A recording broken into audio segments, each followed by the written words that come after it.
Because when I do coffee, Yes, I know, right? I have a ritual. I'm ready. Because this is a sacred moment. So we will clink, sip. If it's too hot, pretend to sip. Okay. And then we will both go, ah, to celebrate the moment that we are having good fellowship in coffee. Are you ready? Ready. Okay.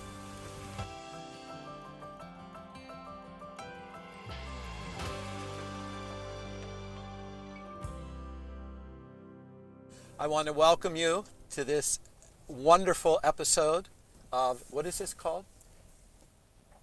Getting coffee. Getting coffee and having fun.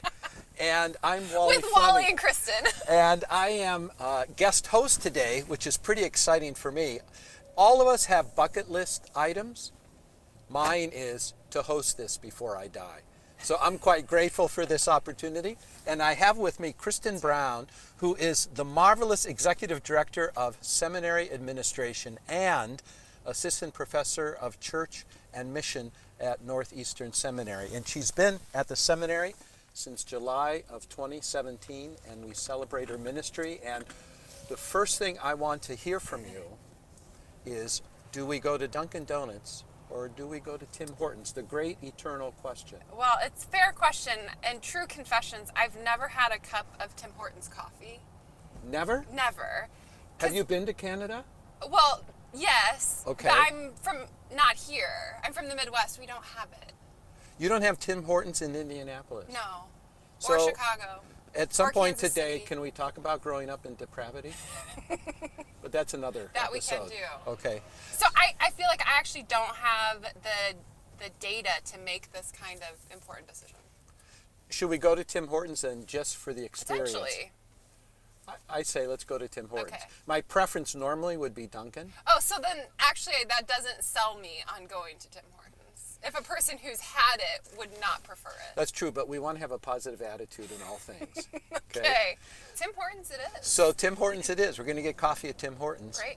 And from what I've heard, as we travel to Tim Hortons, you've accomplished quite a bit since you've joined the seminary. Who'd you hear that from? Okay, it was given to me in the notes in preparation. I have not heard that. No, I have heard wonderful things about you. I remember when you first came to campus, many of us were invited to hear you share a little bit, I think in particular about online that was education. before I worked here. That was before, and I remember at the time being very impressed by you, and then when I heard you were coming, I was actually quite excited. Hold on while we place our orders here. What would you like? I'm going to go with a regular coffee. Okay. Two? 2 regular coffees? I think so. Yes, I would like 2 of your finest large regular coffees. Black? With cream. 1 with cream, 1 black. Can I get you anything else? I think that's sufficient. All right, and do you have a rewards card yet? I don't. All right, well, we'll have it for you at the window. It's going to be 508. Perfect. Perfect. Thank you for coaching me. I don't do well in Do you do social drive-thrus situations. often? I don't do drive-thrus often. So, you've accomplished a lot. Bring us up to date a little bit of what you've been up to the past 2 years almost that you've been at NES. Yeah, it's true. I flew into Rochester.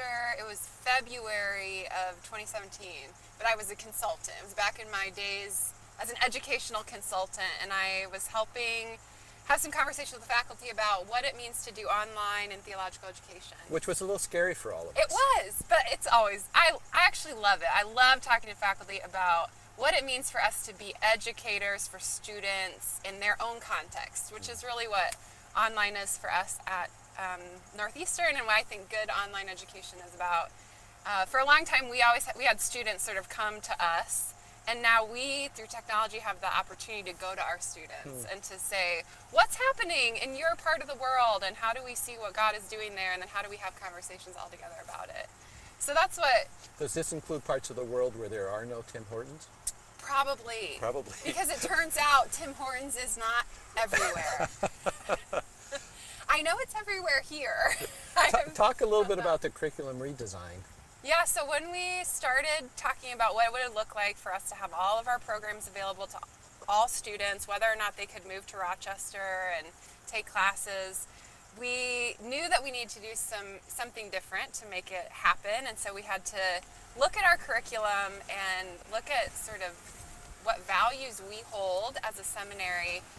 And one of the things that we are really invested in is thinking about what the conversations that have happened throughout the history of the church, how they relate to us today. So we redesigned our curriculum around some major themes that have happened in the life of the church. The Great Conversation. Which I love that There's a theme. rewards card for you. Thank you. Exciting.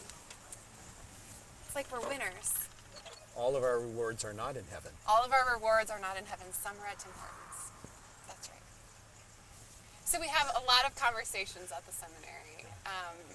And we trace how these are developing conversations that have happened throughout time and around the world, how they continue today, sort of in our own church communities, and then in all kinds of other Thank you. settings around the world, and how do we participate in those conversations? How do we take up our place in it, whether we are working in a church or not? We had a video post just this week on our social media. One of our current students, Karen Jenkins, is talking about how she does this as a dental hygienist, right?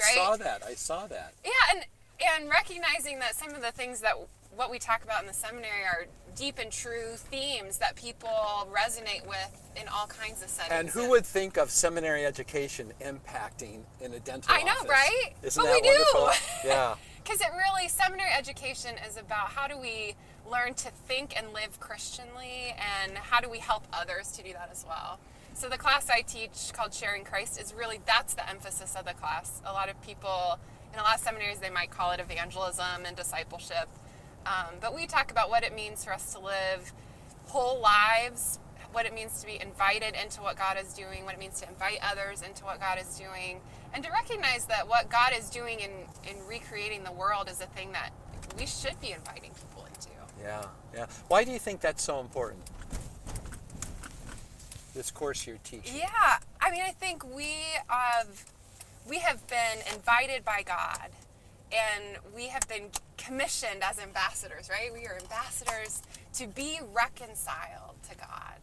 And this idea of reconciliation in a very holistic way of our lives put back together in the way that God made us to be, and the world put back together in the way God made it to be. And our participation in that is really the emphasis of the class, and why I think it matters for everything we do. You know, the Bible talks about some people are gifted as evangelists, but just because someone has a unique gift in that doesn't mean that we aren't all actually commissioned by God with this ministry of reconciliation. So what it looks like... Even a dental hygienist. Even everybody. Even you, Wally. Oh, well, there's you. hope for me. Wait, we have to pause in this conversation. I'm going to pause the car. Because when I do coffee... Yes, I know, right? I have a ritual. I'm ready. Because this is a sacred moment. So we will clink, sip. If it's too hot, pretend to sip. Okay. And then we will both go, to celebrate the moment that we are having good fellowship in coffee. Are you ready? I'm ready. Okay. Clink.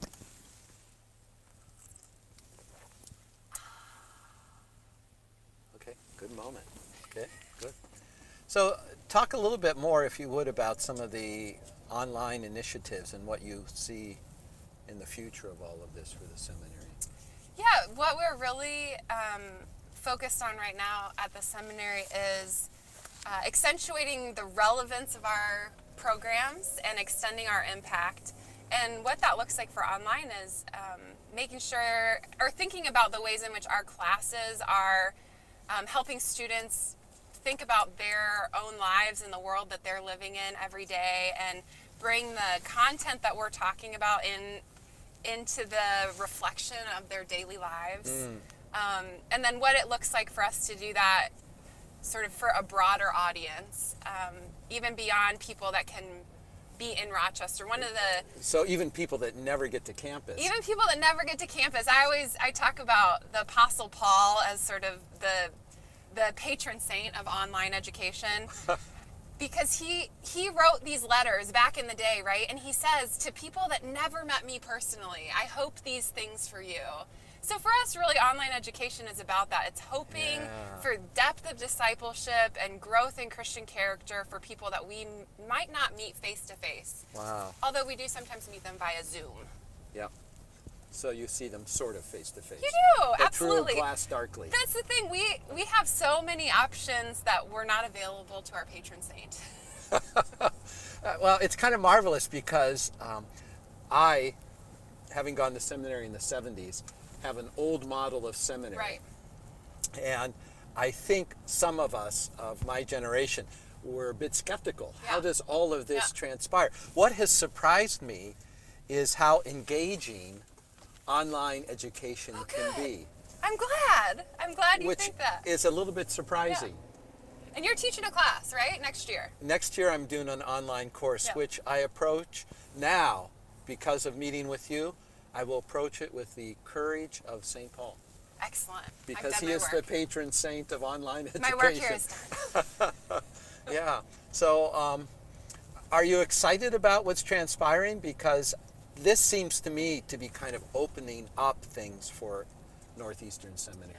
Yeah, I think that's true. I think we've always had a vision to see good theological education happening in the Northeast, and it's a difficult region, right? In terms of sort of the shrinking demographic of the church. And we want to be able to reach more than just the people in our specific city. So we do a lot in Rochester, and we're very invested in our hometown, but we also recognize that there's a lot of pastors and a lot of churches and people in general who would really love access to theological education, but for whatever reason, they can't pick up and leave their So this opens setting. up It opens a lot up of the opportunities. opportunity. Yeah, which is marvelous. That's so cool. Because when I look back, that was one of the drawbacks. It was so expensive and disruptive. It really to have to is. relocate to be That's on a right. resident That's campus. That's exciting. So is there anything else you want to add to what you're doing at the seminary? Oh, there's always this and that. We keep things busy and exciting. We're doing a lot right now with partnerships. So we're working with denominations and other organizations on what particular needs they have for leadership development and how we as a seminary can come alongside them and help them on the educational side of things, help them meet their own goals for leadership development. So we're doing a lot of things with that. I'm also working with Roberts Wesleyan College right now on their online programs. Yeah. So I stay busy. Yeah. Have you found it difficult to work with Dean Cullen? I love Doug. I don't know what you're talking about. He's wonderful. No, he is and you have a wonderful. great team He's at the seminary. We so do. it's exciting to Yeah. see kind of I always love when I walk into the seminary building because you can feel there's just this esprit de corps and this joy of the mission that you guys are doing. Yeah, you should really just ask Doug, though, if he likes working with me. I will do that. I think I should do that. Yeah. Well, I want to thank you. Thank you. For taking time to grab a cup of coffee because I know you have other things to do. It's been wonderful. Do you really feel that? I do feel that. Okay. Who's coming up next month with this whole coffee and conversation? Good question. From my understanding, Matt Davis, who's our theological librarian, sure, will be Matt. joining, I think, Pastor G, the chaplain at Roberts, and one of our current seminary students will be grabbing a cup of coffee. Isn't that cool? Talk a little bit about the upcoming conference on ministry that's going to be happening.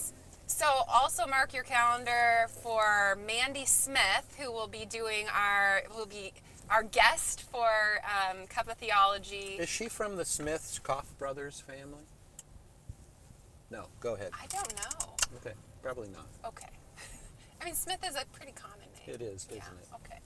Anyway, she'll be here for our conference on ministry, on the courage to be human in an age of celebrity, which I think is an important thing for us to think about as pastors today. What does it mean for us to be vulnerable pastors? So that's the book she wrote, and she'll be with us for Conference on Ministry June 18th. And we'll also be grabbing a cup of theology as she, with one of our doctoral students. That's so cool because she's coming as part of the doctoral Yes. ministry program residency, right? Yes, which you are a grad. Which I'm a grad, and I would just give a shout out that if anybody wants to continue their vocational journey as a pastor, I think that's a really rich way of doing it. And you learn so much about yourself and about ministry. So that is so cool. Come to Conference on Ministry. Check it out. Check it out. Are tickets available? Tickets are available on the website, www.nes.edu. And you can buy them now, right? You can buy them now. Register early. Well, I want to thank Early you and often. So much, Kristen, for this. And I should ask, how was the Tim Hortons coffee? Have you had a sip? I have had a sip. It was a And? good sip. So are you feeling like this may be a place, a venue you may return to? I have no idea. Okay, well, we'll just kind of live with the mystery. We'll live with the mystery. I want to thank you very much. I hope you have a delightful rest of your day. You as well. Okay, farewell.